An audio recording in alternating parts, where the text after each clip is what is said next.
Om Namo Bhagavate Vasudevaya. Om Namo Bhagavate Vasudevaya. So we are continuing to read from the Srimad Bhagavatam, Canto 10, Chapter 21, The Gopis Glorify Krishna's Flute, text 13 and 14. So I will just read 13 and we will together read verse 14. Of course 13 has also got some commentary we will see, but in the Bhagavatam book there is no purport for that, so we will do text 14. Gavascha Krishnamukha Nirgata Venugita Piyusham Uttabhita Karna Putai Pibhantyo Shavas Snuta Stanapaya Kavalasmatastur Govindamatmani Drishashru Kalas Prashantyah. Using their upraised ears as vessels, the cows are drinking the nectar of the flute song flowing out of Krishna's mouth. The calves, their mouths full of milk from their mother's moist nipples, stand still as they take Govinda within themselves through their tear-filled eyes and embraced him within their hearts. Text 14. So please repeat. Prayah Bhata Amba Vihagaha Munayah Vane Asmin Krishna Ikshitam Tat Uditam Kalavenugitam Aruhya Ye Drumabhujan Ruchirapravalan Shrinvanti Milita Drishaha Vigata Anyavachaha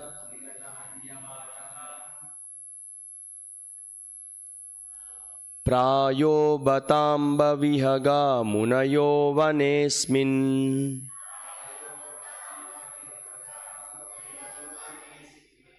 Krishne Kshitam Tad Uditam Kalavenugitam Taduditam Aruhya Ye Druma Bhujan Ruchira Pravalan Shrinvanti Milita Drusho Vigatanyavachah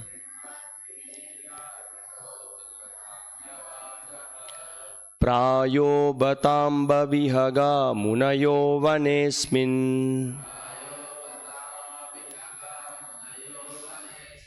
Krishne Kshitam Taduditam Kalavenugitam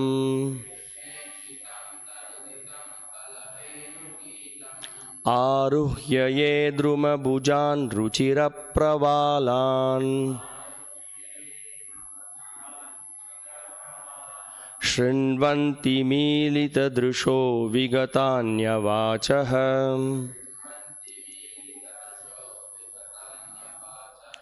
Prayo Batamba Vihaga Munayo Vanesmin Krishne Kshitam Taduditam Kalavenugitam Aruhya Ye Druma Bhujan Ruchira Pravalan Shrinvanti Milita Drusho Vigatanyavachah.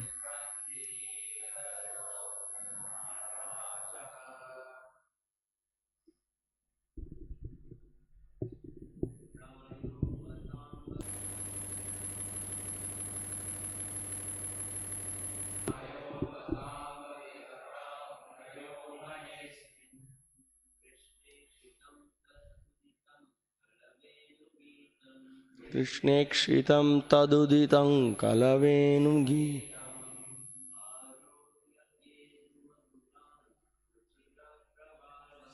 Aruhya yedruma bhujan ruchira pravalan.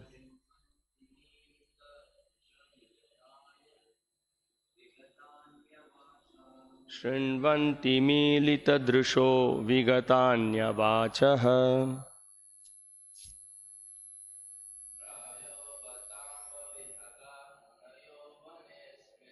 Prayo bhatamba vihaga munayo vanesmin. Krishnekshritam taduditam kalavenugitam.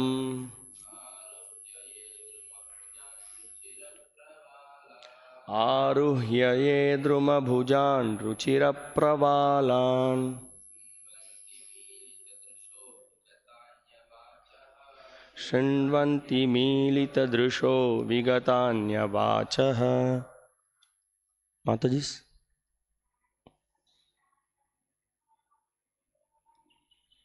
Prayo bhatamba vihaga munayo vanesmin.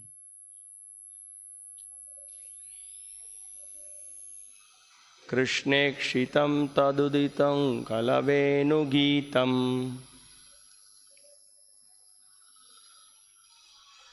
Aruhya yedruma bhujan ruchira pravalan.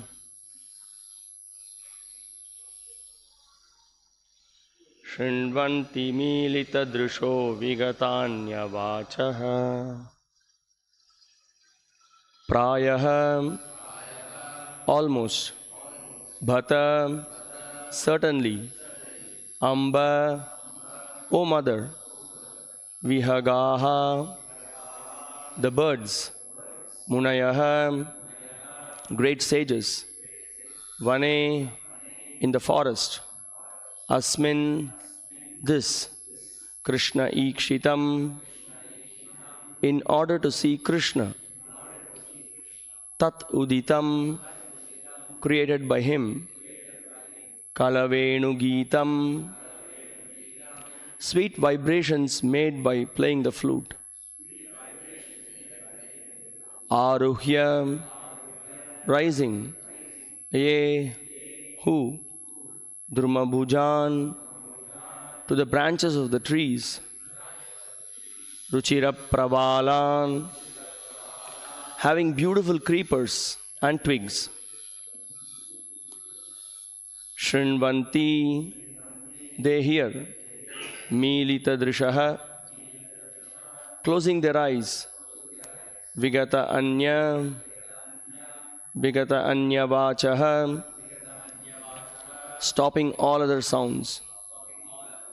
Translation and commentary by the disciples of His Divine Grace, A.C. Bhaktivedanta Swami Srila Prabhupada.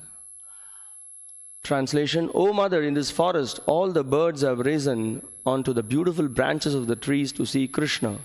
With closed eyes, they are simply listening in silence to the sweet vibrations of his flute, and they are not attracted by any other sound. Surely these birds are on the same level as great sages. Purport: the birds resemble sages because they live in the forest, keep their eyes closed, observe silence, and remain motionless. Significantly, it is stated here that even great sages become maddened by the sound of Krishna's flute, which is a completely spiritual vibration. The word Ruchira Pravalan indicates that even the branches of the trees are transformed in ecstasy when struck by the vibration of Krishna's flute song. Indra, Brahma, Shiva and Vishnu, being primordial gods, travel throughout the universe and have extensive knowledge of the science of music, and yet even these great personalities have never heard or composed music like that which emanates from Krishna's flute. Indeed, the birds are so moved by the blissful sound that in their ecstasy they close their eyes and cling to the branches to avoid falling off the trees. Srila Vishwanath Chakravarti Thakur explains that the gopis would sometimes address each other as Amba, mother. Namo Vishnu Padaya Krishna Preshtaya Bhutale Srimate Bhakti Vikasa Swaminati Namine Namo Vishnupadaya Krishna Preshtaya Bhutale Srimate Bhaktivedanta Swaminati Namine. Namaste Saraswate Deve Gauravani Pracharine Nirvishesha Shunyavadi Paschatya Deshatarine. Jaya Sri Krishna Chaitanya Prabhu Nityananda Sri Advaita Gadadhara Sri Vasadi Gaura Bhakta Vrinda. Hare Krishna Krishna Krishna Hare Hare Hare Rama Rama Rama Hare Hare. Prayo Bhatamba Vihaga Munayo Vanesmin Krishnekshitam Taduditam Kalavenu Geetam Aruhya Yedruma Bhujan Ruchira Pravalan Shrinvanti Milita Drusho Vigatanya Vachaha. O mother, in this forest all the birds have risen onto the beautiful branches of the trees to see Krishna. With closed eyes they are simply listening in silence to the sweet vibrations of his flute, and they are not attracted by any other sound. Surely these birds are on the same level as great sages.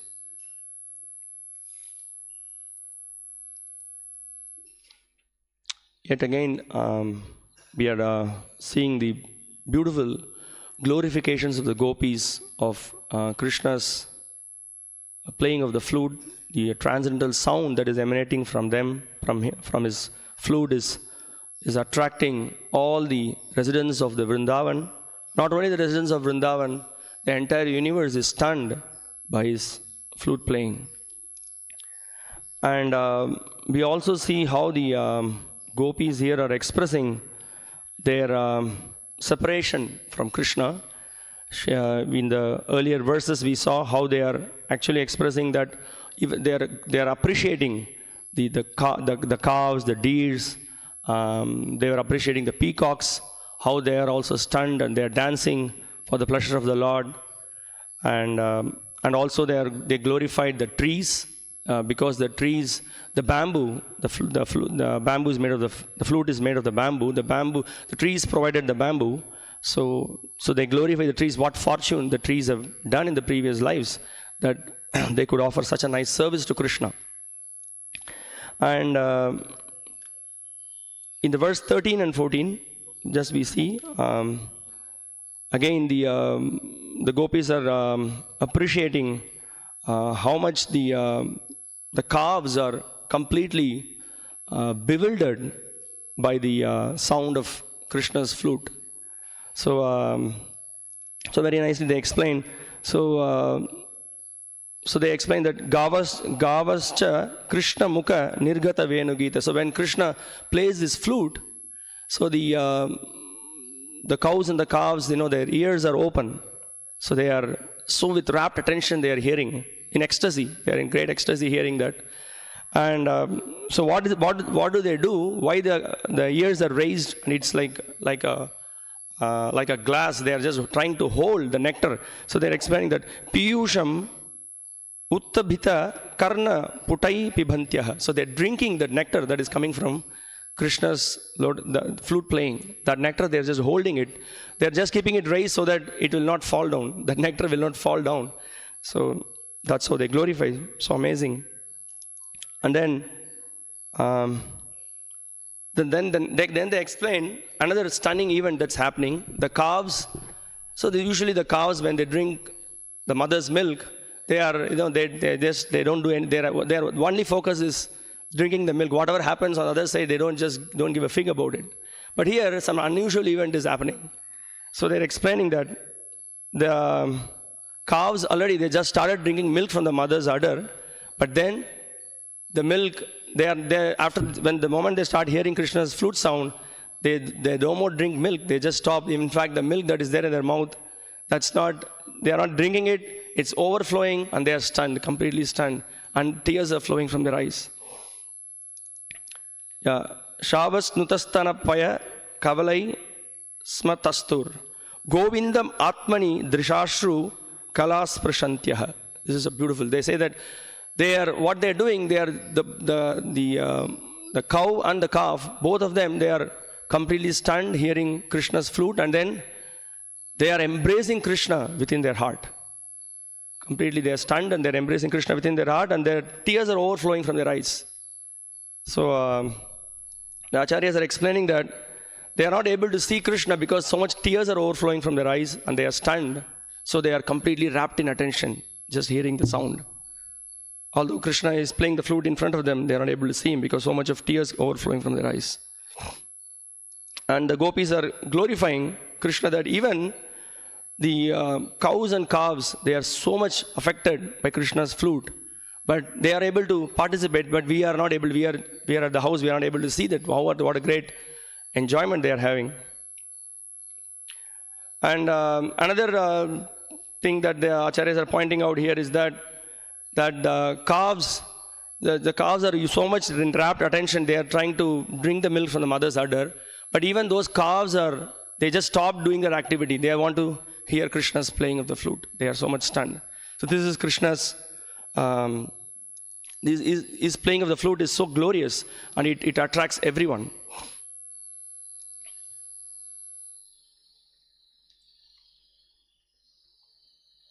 Yeah, so then, so the acharyas are pointing out that in this way, all the living entities have unalloyed pure love for Krishna and are fortunate because they can meet Krishna.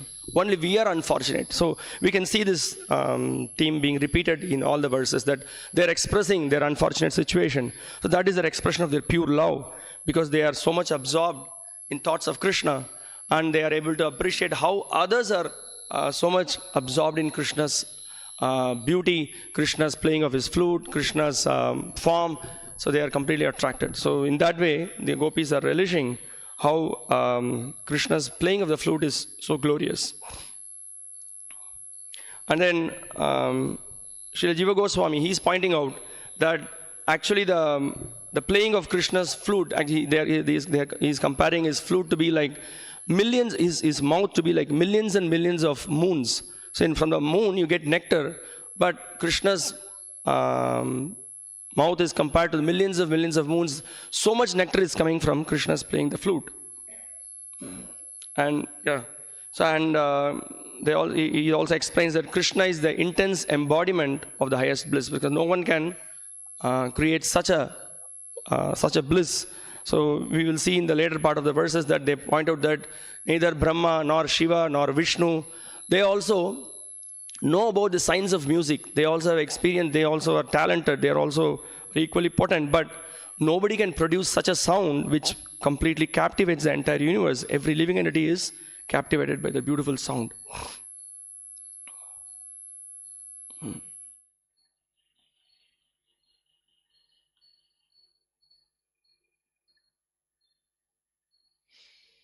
So, and another point that here Srila Jiva Goswami is pointing out that why they are seeing Krishna within their minds, they are not able to see him in front as we heard before, because their eyes are completely anointed with tears, so it is completely covering their vision, so they are tightly embracing Krishna within their heart. So that's another amazing thing is being pointed out. And Srila Prabhupada in the Krishna book, he in this regard, he points out a very amazing thing. He says that, so this phenomena, Prabhupada writes like this, these phenomena indicate that even the cows and calves in Vrindavana knew how to cry for Krishna and embrace him heart to heart.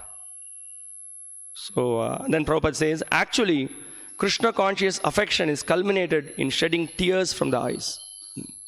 So this is the whole point. And we can hear in the Bhagavatam also, when Bhagavatam, the second canto, explains that when one chants Hare Krishna, so when one's heart is pure, one is free from the contaminations, it's a natural effect that one will cry for Krishna. And because our heart is hard-hearted, like a steel frame, so we are not able to experience the tears which should be the natural consequence of chanting Hare Krishna. So it's in one way, it's for us being in the conditioned state, it's very far, but that's the aim, or that's the result of chanting Hare Krishna. This happens. So if you take to chanting of Hare Krishna with sincerity and with avoiding the offenses, it will be a natural consequence of chanting Hare Krishna to experience the emotions of loving feeling for Krishna by shedding tears. And we can also see when devotees, when they hear about Krishna, when they read about Krishna, from studying Srila Prabhupada's books. So naturally, when we see the pure emotions and the pure love that the devotees are exhibiting for the Lord, it is very powerful. In the material world, we see everything is mundane, everything is tinged with some kind of an expectation. There is always a business transaction dealings for any activity that we do. I do this, what do I get in? What do I get back? So what is in store for me if I do this activity, if I do that activity? That's how we are trained in the material world. But when we hear about the pure love of the devotees, the Bhagavatam very clearly establishes the principle of pure devotion, that ahetuki apratihata. The pure devotion is defined by engagement in the service to please the Lord without any expectation of what do I get from the Lord. So ahaituki means without any cause. There is no, the constitutional position of the jiva is to render service to him, is to please him. So that is the platform of pure devotional service. So ahaituki. And apratihata means it's not for you do some service for a short time. I will do for 45 days. I will do one mandala puja and what will. No, it's a constitutional position of the soul. It's just you are continuously engaged in his service, and naturally you become pleased by that service. So there is no, it's beyond the time. You are just engaged in the service of the Lord, and by that one really gets satisfied, one really gets happiness by that. So this is the definition Srila Shukadeva Goswami at the beginning. He points out that ahetuki apratihata yayatma suprasidati. The living entity becomes completely satisfied. He becomes happy.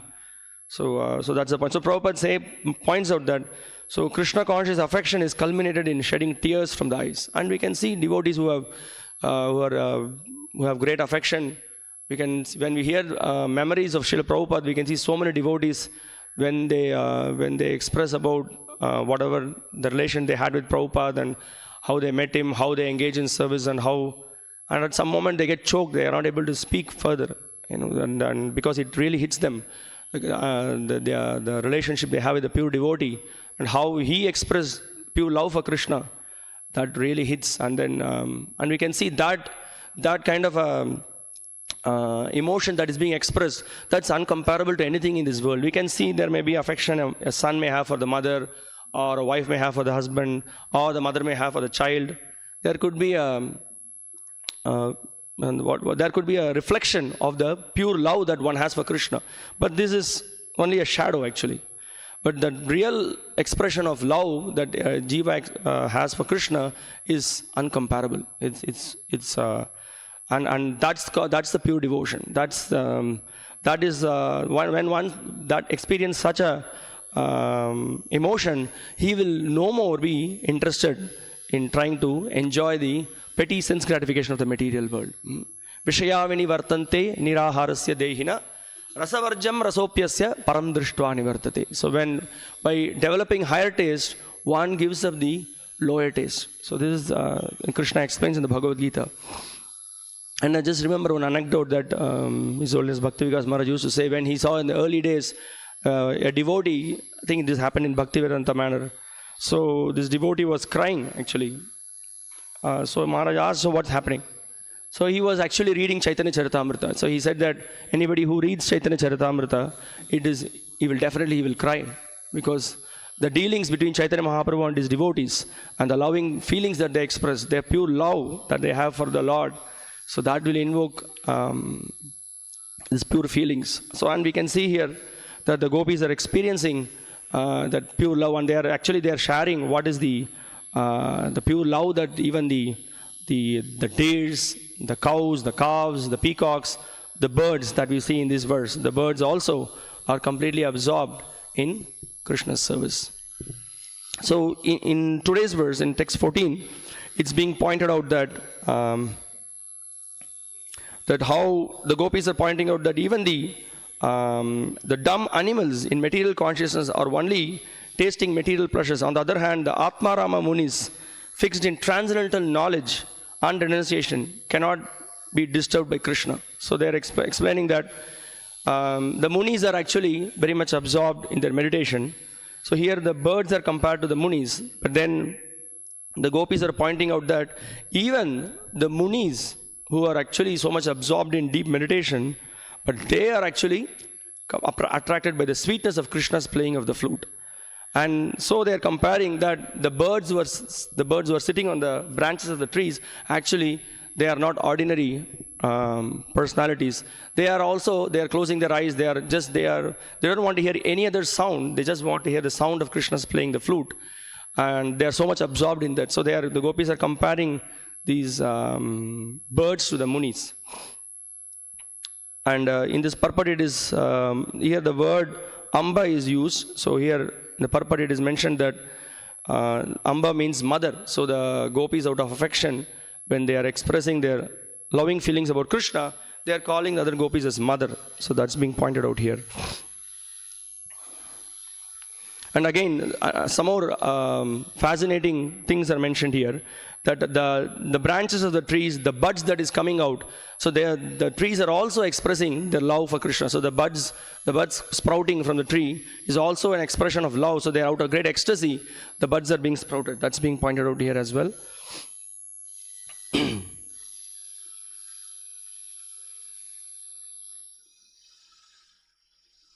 So as we discussed before, this point, Srila Vishwanath Chakravarti Thakur, he's pointing out in his commentary as well, that no one could, the sweet vibrations of the flute. So here in this verse it's mentioned, Kalavenu Geetam. So the beautiful sound that is coming from the flute is, no one can produce such a sound. So the ragas, the different the melodies that Krishna is producing, no one ever has produced in the history of the universe. None of neither Brahma nor Shiva nor Vishnu or any of the other demigods could although they are expert in musical ways, but they cannot produce such a sound. So Tat Uditam. So that is being pointed out. Only Krishna alone could produce such a sound. And it enchanted the entire universe.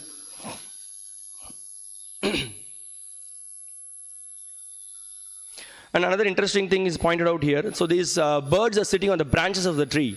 And the acharyas are pointing out why the birds are clinging to the branches.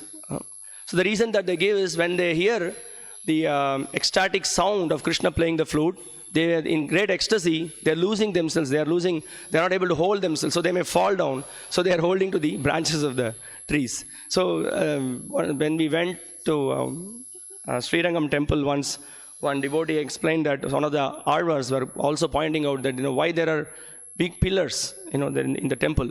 So when they see the beautiful form of the Lord, the pure devotees of the Lord, they get into great ecstasy. And then, they cannot stand them, so they may fall down. So the pillars are there so that they can hold on to the pillar. So here in our temple also, if somebody can ask why there are big pillars in between, you can explain that this is for you to safeguard yourself. You will not fall down and break yourself, so you can hold on to the pillars.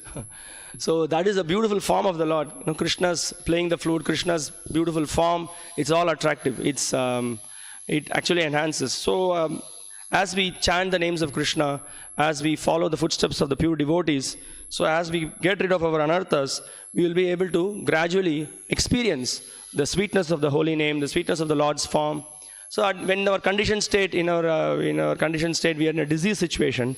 So at present, we may not be, all these things these are definitely, they are very higher topics, but the acharyas are giving all these things so that we should be able to overcome, we should come out of the conditioned state, and then we should be able to really appreciate the real nectar that is there in the Krishna consciousness movement. So another very interesting, important thing that we can learn from these glorifications of the gopis is that the rapt attention that the calves and then the birds, that they are rapt, very attentively hearing the playing of Krishna's flute. So for us, if you see, we can just go out and see the Goloka chart. When Krishna plays the flute, what is the Hare Krishna Mahamantra that is coming out? That's actually from Brahma is hearing that he's imparted with the complete Vedic knowledge. So this chanting of Hare Krishna Mahamantra is so important for us that we have to give rapt attention to hearing this mantra, which is not so easy. It comes by practice, it comes by endeavor, we need mercy. So on our part, we need to hear the Hare Krishna Mahamantra with rapt attention. So that is very, very important, very much important in our daily practice of Krishna consciousness. The training is given to us from day one So we hear that we chant the Hare Krishna and we try to hear. And every day we recite the 10 offenses against the holy name of the Lord. So of the 10 offenses, one offense is api pramadaha, to be inattentive while chanting. So as the pure devotees of the Lord become very much wrapped in attention in hearing the Krishna's flute playing, similarly we need to hear the chanting of the Hare Krishna Mahamantra. This is the essence of everything. So in fact, Srila Vishnu Chakravarti Thakur is pointing out in this commentary that the Munis, although they are completely detached from everything, that which is material in this world, they are completely detached, but still they have understood the essence of all the Vedas. Vedascha sarvair ahameva vedyaha vedantakrit vedavideva chaham. So Krishna is the essence of all the Vedas. We need to understand that Krishna is Supreme Personality of Godhead. Chanting His holy names is the topmost perfection of all practices that is given in the scriptures. So the Munis have surpassed that, and now they are also attracted by the playing of Krishna's flute. So that is being mentioned, and this reminds of the Bhagavatam verse where it is mentioned. Shukadeva Goswami is pointing out even the Atma Ramas. The Atma Ramas, they are not Atma Ramas chamuniyo nirgranta apyurukrame kurvanta haituking bhaktim itang bhuta guno harihi. So the Atma Ramas, they are actually nirgranta. Nirgranta means they are free from all material bondage. But although they are self-satisfied, such Atma Ramas are attracted by the beauty of Krishna. So this is the beauty of Krishna. So even a person who is completely free of all material desires, one may be one may be, he may try to experience Brahmananda, but even such a person, when he hears about Krishna's beautiful name, form, glories, he will be attracted by by Krishna's potency. So also in another verse, Shukadeva Goswami is pointing out. So he, in the second canto of the Bhagavatam, he says, Etan nirvidhyamanam ichchatam akuto bhayam yoginam nirpanirnitam harer namanu kirtanam. So this is the essence. So, O King, constant chanting of the holy name of the Lord after the ways of great authorities is the doubtless and fearless way of success for all, including those who are free from all material desires. Yeah. Free from all material desires, and then who are desirous of material enjoyment. The person who is desirous of material enjoyment, he's even a person who is free of material desires. And the Atma Ramas, those who are self-satisfied. Everyone will be completely attracted by the dint of the transcendental knowledge, by the chanting of the holy names and by the subject matter of the Srimad Bhagavatam. One will be completely attracted because that is the potency of this transcendental knowledge that is emanating from this. We heard in the beginning of this chapter how when the great Shukadeva Goswami, he heard this verse of gopis glorifying Krishna's beauty, how Krishna is entering the forest with Karnayo Karnikaram, with all the flowers decorated on his ears, and with a yellow garment on his body, and then he's walking with the other gopas and he's herding the cows. How when Shukadeva Goswami heard this verse, he was completely attracted. So when also we heard that when Nityananda Prabhu, when he came to Navadvip, when he first time heard this verse, he was also totally stunned. So we can see that, so from all these things we can understand that Krishna is all attractive. Krishna's name is all attractive. Krishna's playing of the flute is all attractive. Krishna's form is all attractive. So and for us, we also know that by chanting Hare Krishna, from chanting Hare Krishna, we can experience, from the name reveals everything. From the Nama, the Rupa is revealed, Gunas, the qualities, and then the pastimes, everything is revealed.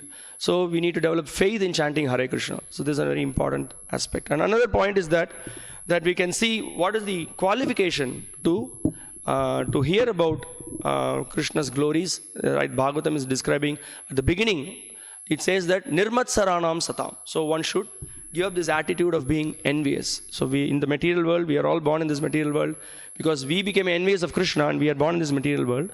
And as long as we are going to remain envious of Krishna and his devotees, it is very difficult for us to make any progress. So, but the perfect process of the sadhana bhakti that is given to us helps us to overcome this conditioning, helps us to overcome this disease, which is actually stopping our progress in Krishna consciousness. So we can see the gopis are the perfect examples of pure devotion to Krishna. Yeah, we may, in the previous one of the verses we saw that the gopis became envious of the flute of Krishna, but that is the transcendental envy, that they are just glorifying. So, but they are very clearly pointing out that we have to appreciate the process of devotional service. We have to appreciate the devotees. We should become free from envy. Then we will be able to, we will also be able to appreciate Krishna's Nama, Rupa, Guna and Leela. And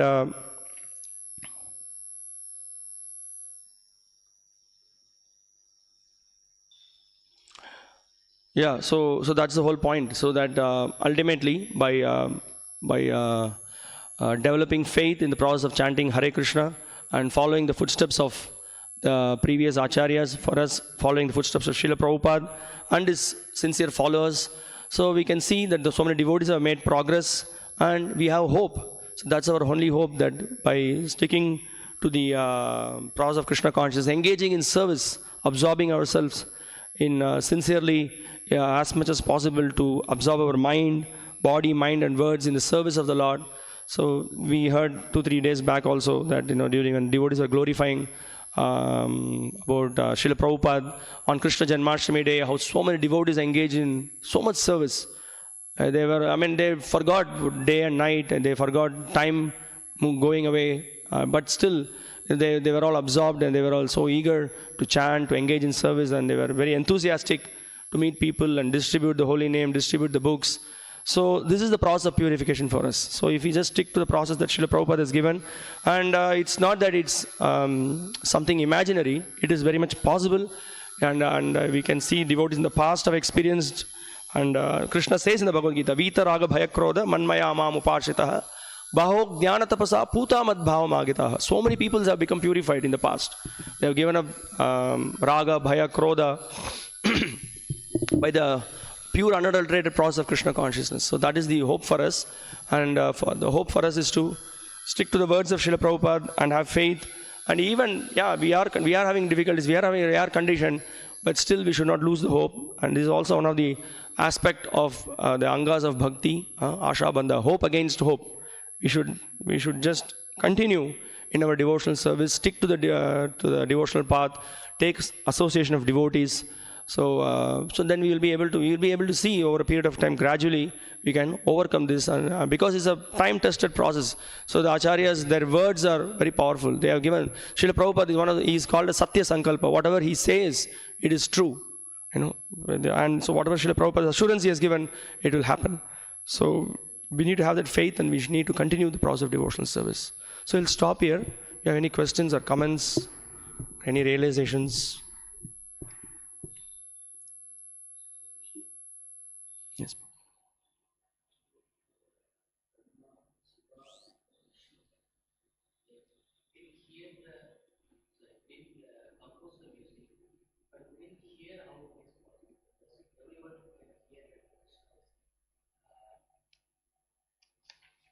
Mm-hmm. It's mentioned here that Brahma, Shiva and Vishnu, being primordial gods, travel throughout the universe and have extensive knowledge of the science of music. And even these great personalities have never heard or composed music like that. It's mentioned that nobody has heard such a transcendental emanation that has come from Krishna. This sound, there are so many ragas, so many things, but what Krishna is playing, the sound that is coming from his flute, nobody has ever experienced it. So that is the beauty. And also this establishes that Krishna's supremacy. So that's also is being pointed out here. That's the point here. Thank you. Srimad Bhagavatam ki jai. Srila Prabhupada ki jai. Hare Krishna.